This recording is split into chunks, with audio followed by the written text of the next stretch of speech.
La levure est l'ingrédient qu'on va mettre en moins grande quantité dans une bière, mais c'est un des éléments les plus importants.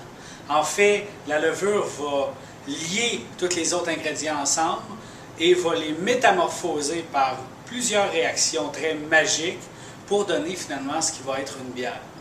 La levure va manger les sucres, va rejeter deux choses.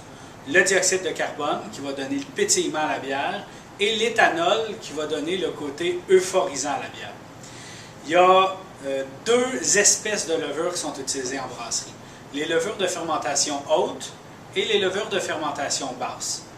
Levure de fermentation haute de l'espèce Saccharomyces cerevisiae et levure de fermentation basse Saccharomyces pastorianus. Les levures de fermentation haute vont travailler entre 18 et 24 degrés Celsius, vont amener un côté très estérifiant à la bière, très fruité, très épicé.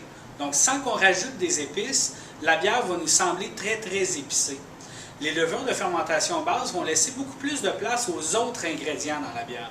Donc, vont aller donner une bière d'un côté plus malté, un peu plus houblonné.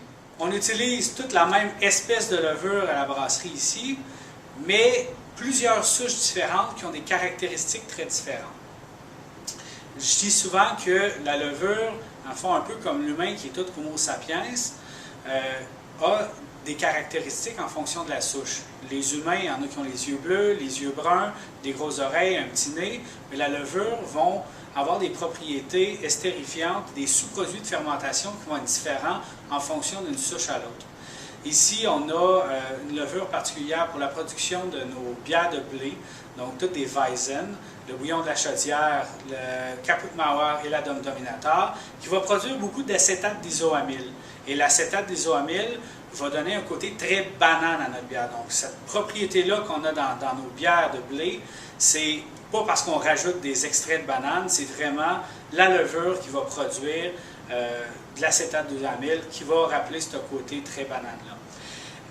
La levure, c'est la signature de la bière. C'est ce qui va donner souvent sa caractéristique.